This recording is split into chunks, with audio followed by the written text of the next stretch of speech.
Well, the weekend is upon us. It's a great time to take in a movie. Perhaps this is your last day of work out there and you're going to be taking some time off for the holidays. Yeah, exactly. Lots of movies. Film editor for the Toledo Free Press, James A. Molnar, is here with some picks for the weekend.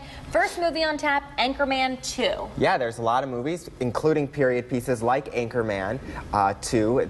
The legend continues. Ron Burgundy and the news team are back, and they are starting a 24-hour news network. They're helping launch it, and so they bring them to New York City. They're getting the crew together, and all of the craziness ensues, just like with the first one. I would say the first hour of this movie is very enjoyable, very Anchorman 1 orientated, but then once you get into the second half of the movie, it really kind of goes off the deep end with kind of the comedy style, and there's some very interesting things. Didn't you think that's how the first one was, though? I mean, I felt like I should like it because I'm in this business, but I remember the scene from the first one where he was doing that, like, trip or whatever it was, and I was like, this is so bizarre, it's not even funny. It's just one of those movies, I think, that's like Napoleon Dynamite, where you get it or you don't, kind of. Yeah, and he does have a flute solo in this movie as well, where he skates around an ice rink, and it's really interesting, and there are some laughs in this movie. I do think that the trailers have kind of given away some of the funnier moments of the movie. And it is the same cast from the first one, right? Everyone? Absolutely, yep. Okay. Everyone's back, including Christina Applegate as Veronica Corningstone, kind of Ron Burgundy's Lois Lane, if you will. So ultimately, though, I would say 2 out of 5 stars for this movie. 2 out of 5? Yes, I wasn't a huge fan of this movie. I said if they would end it after the first hour of the movie, I could have said maybe 3 or 4 stars. I did have some friends say not as funny. Yeah, and I just, you know what, I think, you know, we waited 9 years for this movie. You would think, okay, after 9 years, I'd be ready for something really good. Not so much. I can't believe it's been that long. Yes, time flies. All right, let's move on to Saving Mr. Banks. This is the one that involves Walt Disney. Yes, this is a kind of a Disney movie about making a Disney movie. You have P.L. Travers and Walt Disney getting together to try to get her book adapted into a movie. And Walt Disney has been pursuing her for 20 years to get her book made. His daughter said, you know, Daddy, I love this book, and he made a promise to her, and he wants to fulfill that promise of making Mary Poppins fly on the big screen. But P.L. Travers says, I don't want you to Disney-fy my movie. She means a lot to me, and we kind of find out why. Saving Mr. Banks, of course, the title kind of refers to Mr. Banks from Mary Poppins, and you kind of find out, why does Mr. Banks need saving? And so this movie is very good. If you are a Disney fan, you are going to notice some very slight touches in the movie in the background. This one is just very good. I love this movie. It'll probably be on my top 10 list. And you think 5 out of 5 stars. A movie like this, you know, because it's Disney, it would be for the kids, but it's actually, this one's for the adults. Yeah, this one is actually it's PG-13, so it's a little bit more, a little racier, I guess, for a Disney movie, but ultimately, it's fantastic, and it'll probably swell up the fans. Okay, James, you have one last one for us. Yes, so you have American Hustle. Jennifer Lawrence and Bradley Cooper are back together on the big screen, directed by David O. Russell, and he did a Silver Linings Playbook last year. So you have a movie about kind of some swindlers and hustling, and ultimately this one is very good. Great acting, 4 out of 5 stars. All right, sounds like we got 2 out of 3 there that'll be worth seeing. I am looking forward to this one, and this one has some Golden Globe buzz. Yes, definitely some acting buzz in this movie. Christian Bale is fantastic. All right, James, thank you so much. All right, well, the weekend is upon us, and it's a great time to take in a movie. So film editor for the Toledo Free Press, James A. Molnar, is here with some picks for this weekend. James, great weekend for a movie.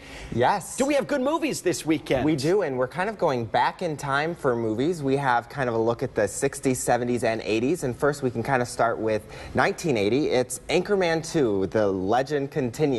And I'm sure you guys will be really interested in this. Ron Burgundy is back as, Ron Burgundy is back, but played by Will Ferrell. It's almost hard to distinguish the two of them. He's been kind of making the rounds on media, and I think that's really a fun there. And so this one is, they're starting a global news network, kind of like CNN, if you will, and they need a team. And so Ron Burgundy and the news crew are getting back together for their old antics to start and help launch this global news network, 24-hour news. And it has some really good commentary about how the state of our news and broadcast, kind of the beginning of kind of sensationalism, if you will, a little bit. And this one is really enjoyable. You have Veronica Corningstone back, played by Christina Applegate. Does she have a big part in it? Because you don't see her much in the previews or the teases ahead. It focuses more. She is bigger than you would think. Okay. So she is back. And I would say I really enjoyed the first hour of this movie, but then it kind of takes an interesting turn. I don't know necessarily if it's the best turn in the world, and so I would say the first hour of this movie is really enjoyable. Second hour, not so much. Maybe it goes a little overboard. Yes, okay. and that's, I think, something that you get with Will Ferrell movies. Okay, so they had 10, 12 years to pull this off and to do it right. Did they do it right, and what do you think that they did specifically to make this one what it is? Well, I think they really thought about what to do. They kind of are starting a new decade. The music in this movie is really enjoyable, but overall I'd say 2 out of 5 stars, just because it didn't quite live up to the first one. All right, so there you have it, 2 out of 5 stars. What's this rated? Is this R? This is rated, yes, it is rated. It's rated PG-13, actually. PG-13. Okay. All right, next we have American Hustle. I've been hearing a lot about this. A lot of good reviews with this movie. Yes, getting some Oscar noms from, or not Oscar, but Golden Globe and awards buzz. David O. Russell, director, he did Silver Linings Playbook. Jennifer Lawrence and Bradley Cooper are back, kind of combined together. This tells a story of kind of the hustle, trying to get money from various people by hustling them and whatnot. This also has a wonderful soundtrack, a great picture of the 70s, and Amy Adams in this movie just absolutely shines, and Christian Bale is unrecognizable as one of the lead characters here. So this movie is very enjoyable with the story. It is a little long, so at just over 2 hours, about 2 hours and 15 minutes. So, but it is worth the ride. This one is rated R. And you can, and with the over 2 hours, you stayed with it the whole time? I kind of floated at one point in the movie, but overall, you don't know where this movie is going. So I did enjoy this ride. 4 out of 5 stars for this movie. 4 out of 5. So that one is in theaters as well. And my favorite movie of the week is actually Saving Mr. Banks. It's a Disney movie about making a Disney movie.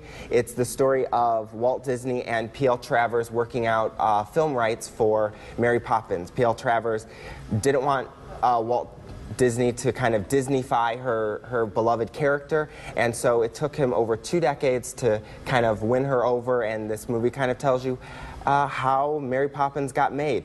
Wonderful movie, great period piece. It's an interesting kind of insight into Disney, maybe a little glossed over slightly, but very enjoyable. I gave this 5 out of 5 stars. Really? Okay. Emma Thompson, I hope she gets an Oscar nomination for this. Can you take the kids to this one? This one is PG-13, so I would say, you know, some discretion is advised. It's not your average, like, Disney princess movie like Frozen. Gotcha. It's PG-13.